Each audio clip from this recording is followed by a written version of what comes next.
We had the senior hockey reports last segment. Big weekend in a couple of rinks, as always, in Saskatchewan. Welcome back to Caesar with me here.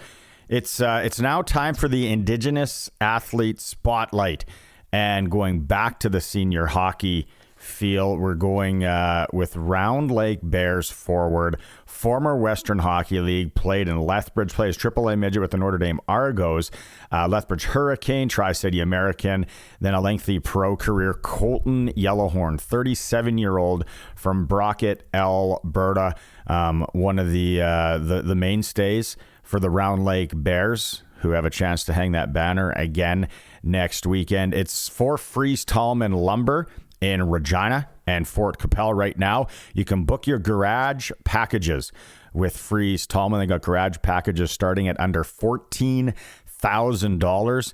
Call FTL, get some pricing, see if they have what works for you. Book by June 30th. For 2025 completion on all garage packages with Freeze Tallman Lumber, supporters of First Nation sports across Saskatchewan. All right, Colton, special chance tomorrow out on the Ochapowace First Nation to hang a banner, to win the Provincial A banner for the Round Lake Bears. Just can you put it into words why it's special for you, why it's special for that team to have this chance? Yeah, I just think it's really exciting times, just the things we're doing, trying to help bring Native communities together across Canada. I think last year when we started this thing, we didn't realize how big it would get and continue to grow. So it's pretty exciting, to give younger kids on the reserve something to look up to and try to be good role models for them. And obviously trying to bring hockey back, right? Yeah. How did this all start last year? How did the Round Lake, like for you personally, what do you remember about how it started, maybe that first phone call?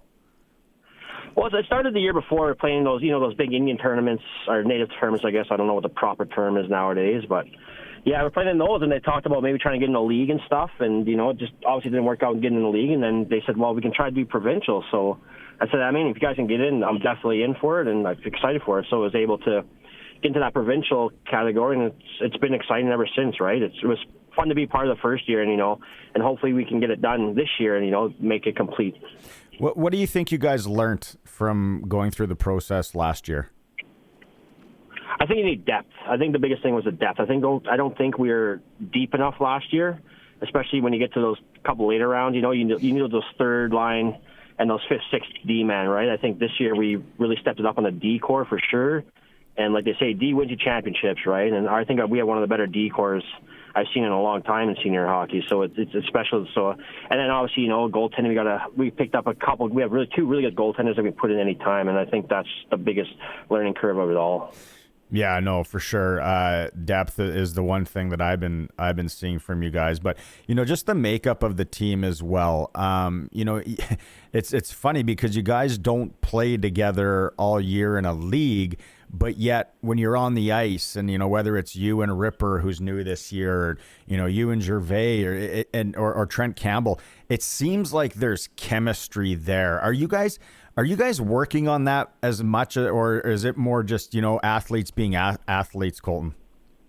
I think the most part is just athletes being athletes. Like, we've all played high level hockey. It's just I think we have some good hockey IQ and just being able to read off each other. But we'll talk about it before games, right? And talk about where each person likes to be and our tendencies, right? And you kind of learn from each tendency, each game. You learn from each guy, right? But the biggest thing is this year, we had some guys that team haven't showed up through some of the games. So it seemed like the first two rounds you're playing with a new guy or two new guys every game, right? So it was difficult that way. You're 37 years old, so 37 nowadays is a lot different than 37 years ago. You're still out there looking good, but Ben, I'm going to talk about a guy like Trent Campbell. Like, that guy's played so many high level senior games. He's out there. It's almost like watching Ovechkin when you watch an NHL. He just kind of slows it down, right? And his hockey IQ really takes over. Yeah, it's a different game, right? And just the older you get, you learn the adult game, I guess, right? Like, for example, the Fred Sass Moose tournament, it's a big tournament. A lot of these teams try to get these young WHL guys to come in and play, but it's a whole different game, the senior game, than it is the like the junior game, where the junior game, it's all systems. Everything is a system, right? Where it's kind of freelance when you get to the senior hockey, especially in those tournaments. So you just kind of learn how to adapt between both of those. You talked about it earlier, and having the kids and the youth, and then just all these First Nations from across the country rallying, whether they're watching online or it's the social media aspect. The fan support. It was heavy last year. It was big last year, and it just grew this year. What are you guys talking about as a team and in the dressing room, or maybe amongst each other, just about all this fan support and how it's grown?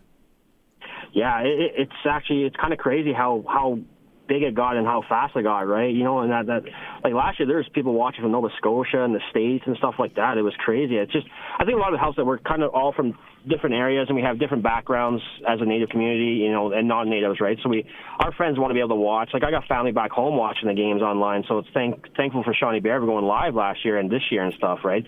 Where family gets to watch. But yeah, my last few years of pro, I played, like we get more fans at our home games here than we did at those games. So it makes it exciting to play again.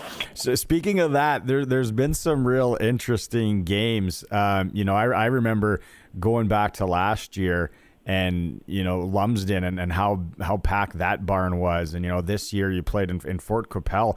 But I don't know if I've ever seen anything like Kenaston and how they, tried to jam as many people into that one last weekend. Just as a player coming on the ice, it must have felt a little tight because people were jammed in there like sardines. Yeah, it is. Those smaller barns are tight. Like last year, I think it was Carlisle. They were lined up 4 or 5 hours before the game. You had to get your tickets at 9 a.m. That was crazy to see, like a small barn like that and hold that many people, right? And it's crazy. It's Saskatchewan senior hockey. It's a different breed for sure. Like in Alberta, there's maybe 15 teams in all of Alberta play, but in Saskatchewan there's over 100. So it's crazy. It's crazy the passion that they have for the game there, and then the pride everyone has in those small towns, those smaller communities, right? It's awesome to see. I wish that was more in Alberta as well. And then tomorrow, let's go back to that. It's kind of fitting that you guys have a chance to win it at home on Ochapowace. Get that banner. Don't want to look too far ahead, but for you guys, the kind of stars are aligning to do it at home. Yeah, it's, who would have planned it this way? Everyone wants to win at home, right? But at the same time, there's supposed to be, from what I'm hearing, there's supposed to be about 3,000 fans in attendance tomorrow. So we just got to control our emotions and just play the game, right? That's a good team across the rink from us. So, they're not just going to give it to us. They're going to come on and play hard. So we got to be prepared for that and try block out all the noise from the outside and just focus on that game. Right on, Colton. Well, I know you're busy calving out there in Alberta, and then get the hockey bag, and then you come this way. It's a pretty wild ride. It's been really interesting to watch. Best of luck tomorrow, and travel safe. Thank you very much. Appreciate that.